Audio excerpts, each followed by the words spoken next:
O Senhor esteja convosco. Ele está no meio de nós. Proclamação do Evangelho de Jesus Cristo segundo Mateus. Sim. Naquele tempo, Jesus pôs-se a dizer: Eu te louvo, ó Pai, Senhor do céu e da terra, porque escondeste essas coisas aos sábios e entendidos e as revelaste aos pequeninos. Sim, Pai, porque assim foi do teu agrado. Tudo me foi entregue por meu Pai, e ninguém conhece o Filho senão o Pai, e ninguém conhece o Pai senão o Filho e aquele a quem o Filho quiser revelar.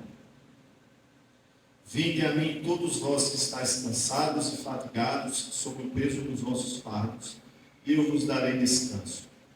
Tomai sobre vós o meu jugo e aprendei de mim, porque sou manso e humilde de coração, e vós encontrareis descanso. Pois o meu jugo é suave e o meu fardo é leve. Palavra da salvação. Sim. Querido Padre Jaci, queridos irmãos e irmãs, nós celebramos hoje a solenidade do Sagrado Coração de Jesus, mas também o tríduo de nosso padroeiro, Santo Antônio. Antônio viveu como santo porque o coração dele estava em comunhão, em sintonia com o coração de Jesus. Ou seja, um coração cheio de amor. Um jovem que poderia ter escolhido outros caminhos, mas escolheu o caminho do Senhor. Viveu para anunciar o Evangelho de nosso Senhor Jesus Cristo. Razão pela qual está intacta, é uma relíquia, estão intactas as suas formas vocais, porque ele era um pregador do Evangelho. Certa feita, alguns frades passaram à frente do mosteiro de Santo Antônio, ele era agostiniano, e foram em missão para a África, para o Marrocos. Depois, os corpos desses frades voltaram e estavam esquartejados. Santo Antônio olhou para aqueles corpos esquartejados e disse: Eu quero dar a vida por Jesus. Viajou para a África, não estava de acordo com os desígnios do Senhor, mas acabou depois indo para Pádua, para a Itália, mas o mais importante era o desejo dele de dar a vida por Cristo. E dar a vida por aquele que deu a vida por ele, por cada um de nós. É na força do amor de Jesus que nós temos coragem de entregar a nossa vida pelo Senhor. Não necessariamente ao ponto de derramar o sangue. Necessariamente. Se for preciso que o Senhor nos dê essa força. Mas no dia a dia, na entrega absoluta a Ele, à vontade de Deus, a fazer o que Ele quer.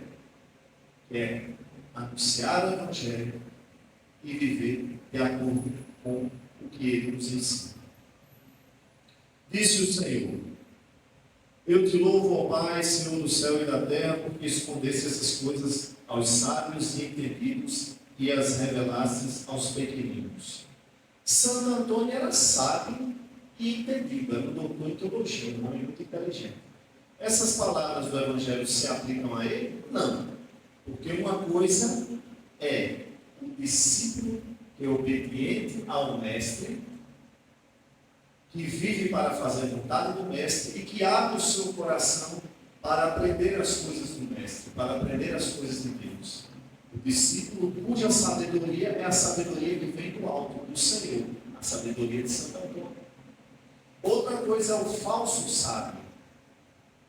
Aquela pessoa que pode ter até doutorado, pós-doutorado, ser uma pessoa culta, ter um conhecimento vasto, se julgar sábia, e, no entanto, se fecha para conhecer o que Deus tem a nos dizer. Se fecha para o Senhor, se fecha para a vida, se fecha para a solidariedade, se fecha para o irmão, não vive para servir. Vive apenas para ser glorificado, para jogar confetes em si mesmo, como se fosse uma divindade, uma pessoa soberba, prepotente, orgulhosa. Por sinal, também isso foi o pecado original. O pecado original foi o pecado da desobediência, mas também da prepotência. Por quê? Adão e Eva queriam ser como que deuses. Ora, Deus é o Todo-Poderoso, é o potente. Quem quer ser como Deus é prepotente. Então, as palavras de Jesus se aplicam ao falso sábio, aquele que se julga saber tudo e, no fim das contas, não sabe. Porque todos nós somos aprendizes. Ao contrário de Santo Antônio, que era um sábio de verdade. Por quê? Porque viveu para anunciar a palavra de Deus, porque abriu seu coração para o coração de Jesus. Disse o Senhor: tudo me foi entregue por meu Pai, e ninguém conhece o Filho senão o Pai. E ninguém conhece o Pai senão o Filho, e aquele a quem o Filho quiser revelar. Nós sabemos que Deus é Pai porque Jesus nos revelou que Ele é Pai. Nós sabemos que o Espírito é a terceira pessoa da Trindade por causa de Jesus. Tudo o que nós sabemos é por causa de Jesus, é por causa do Filho que nós cremos que Deus é Pai, Filho e Espírito Santo. É por causa do Filho que nós cremos na intercessão de Nossa Senhora. É por causa do Filho que nós cremos na Igreja Una Santa, Católica, Apostólica. É por causa de Jesus que nós cremos, que nós professamos a fé católica. É por causa dele. É ele que nos revela o Pai. Como diz a segunda leitura, Deus é amor. Quem permanece no amor permanece em Deus e Deus nele. Celebrar o coração de Jesus é celebrar o amor de Deus. Há quem diga que se todos os livros do planeta fossem queimados, todas as Bíblias fossem queimadas e restasse apenas este versículo, o versículo 16, do capítulo 4 da primeira edição de São João: Deus é amor, quem permanece no amor permanece em Deus e Deus nele, então nada teria se perdido, porque tudo se traduz nisso. Celebrar o coração de Jesus, volta a dizer, é celebrar o amor de Deus.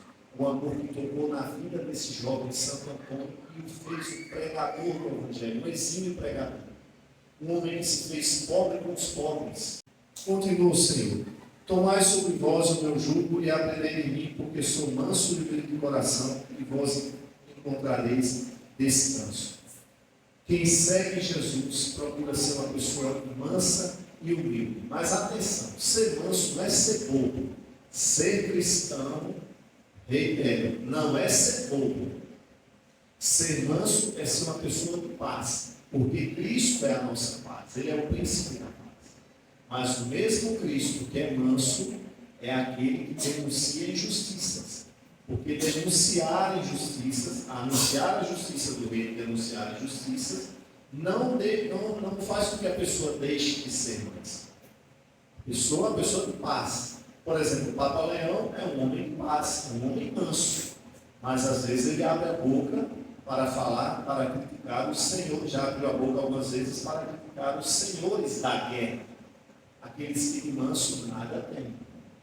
Enquanto o Papa constrói pontes, alguns líderes, como Donald Trump, constroem muros. A Copa do Mundo que a gente está assistindo mal começou e já é uma Copa de racismo, de xenofobia. O melhor árbitro da África, o melhor da África, que apitou a final da Copa da África lá, ele foi barrado, impedido de entrar nos Estados Unidos, simplesmente o cara da Somália. Qual o nome disso? Preconceito, xenofobia, racismo.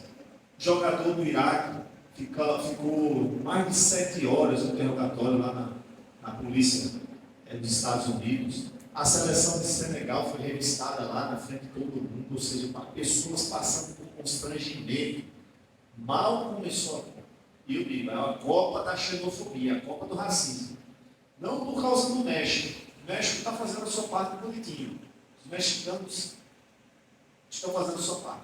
Não por causa do Canadá, mas por causa da política externa dos Estados Unidos. Política de imigração, política, repito, xenofóbica. É um dos países com maior número de células neonazistas. É os Estados Unidos. E lá a apologia do nazismo não é crime, é liberdade de expressão. Olha que escandaloso, olha que absurdo.